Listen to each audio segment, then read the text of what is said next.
Hi there, my name's Anna and welcome back to my art channel.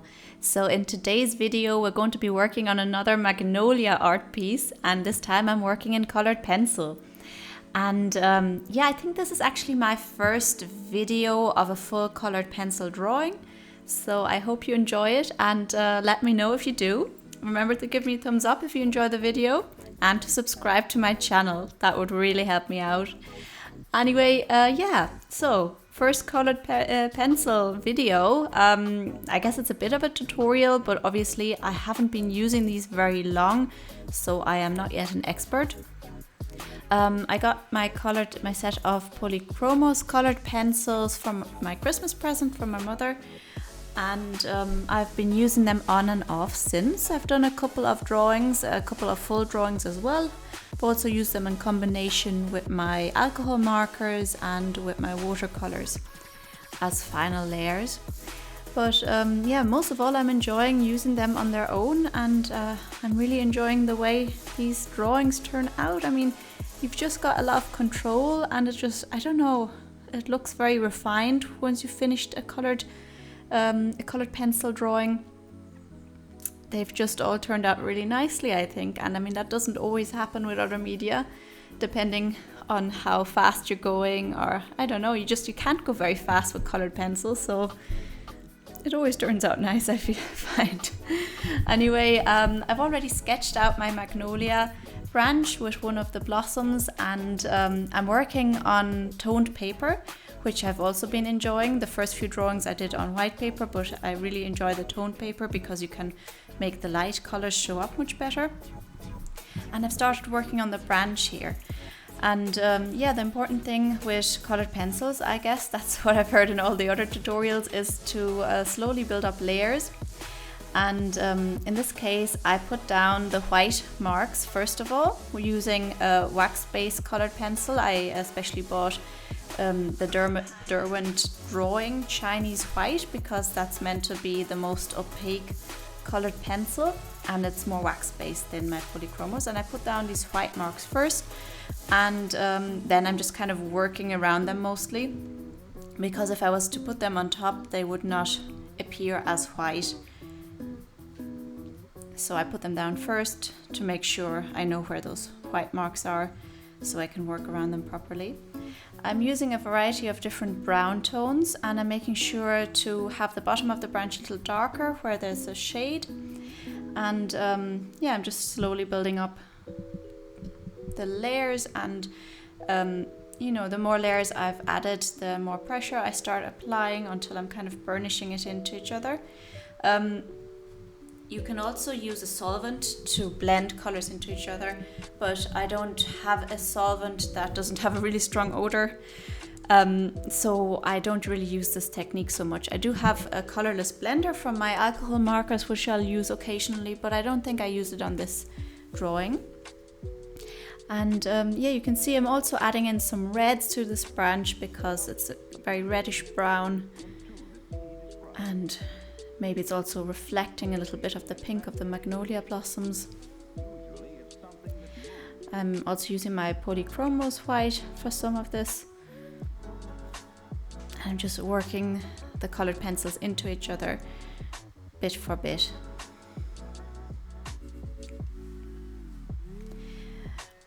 What is also important is to keep your coloured pencils very sharp. I found that my coloured pencils, by doing this, wear down very quickly, more so than watercolours. I've already had to buy some replacements, and I've only been using these for a few months. But you still have to keep them sharp, otherwise you won't be able to work in fine detail, and you won't be able to avoid the graininess of the paper showing through, because with the sharp pencil you can really get into all the little crevices of the paper. I'm starting to work on the blossom now, or the little green part of the blossom where the blossom comes out of. I actually studied pharmacy, and we did have a botanical class as well, but I'm no good anymore at plant anatomy. I'm sorry about that. Now I'm starting to work on my first petal, and I've added in a bit of detail in the middle and some outlines, and now I'm slowly layering down different colors. I'm using a cool blue, some purple, some magenta, and I'm working on the different areas, adding more color to the more intense areas. There's a lot of white in Magnolia blossoms, and I'm going to use my, here you can see it already a little bit, my wax-based white to kind of blend it all into each other. And that way I'm kind of smearing around also the pink colors, and yeah, I just get a nice blend of pink that way. But first I have to add down some layers of the colors I need underneath before I can blend it out properly. I've already added some white, but those are mostly areas that remain fairly white. So colors, I'm using a red, magenta, blue and purple, and I also used a bit of a peachy color in there.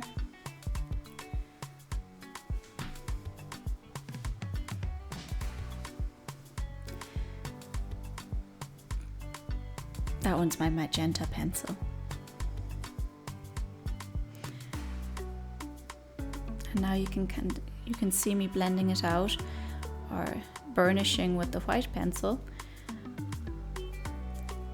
which gives me this nice pink tone and this smooth finish. Once you really start burnishing and pushing down your colored pencil very hard, you're flattening the tooth of the paper and you can't really add a lot of color over that.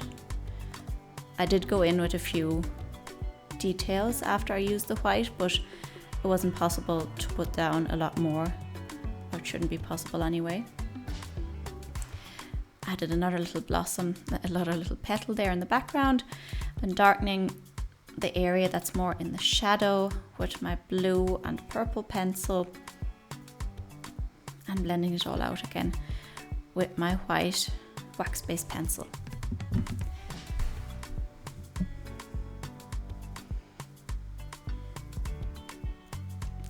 With this blossom I started with adding in some white in some areas that are meant to remain fairly white, and now I'm adding in the kind of the veins of the blossom, of the petal with my magenta pencil,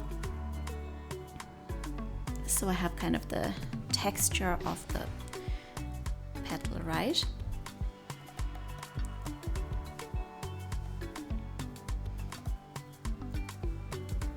Adding in my purple again, and the petal is darkest or most intensely colored at the bottom and becomes lighter towards the top. So I have more of the magenta and purple pigment down at the bottom, except for some shadows where there's creases of the blossom. Starting to blend it out and going back in with some of the colors.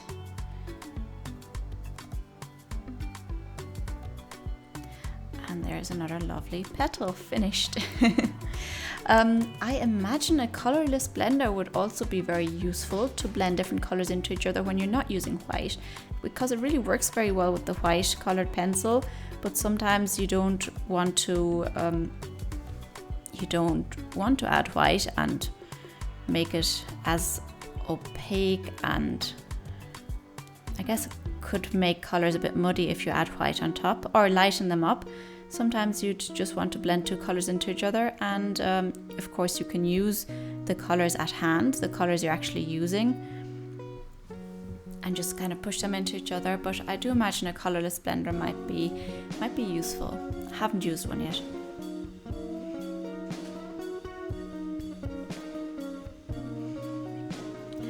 I really like the effect of this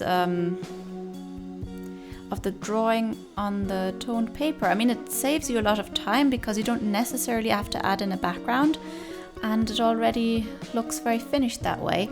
And of course you can add white on top and it will show. So I'm really enjoying this this toned paper. And yeah, I'm nearly finished at this point. So again, I hope you enjoyed this video. Remember to give me that thumbs up and to subscribe. And I hope to see you again very soon in one of my next videos.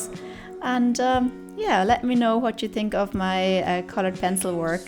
And I hope you learned something here. So I hope to see you again soon, and take care. Bye bye.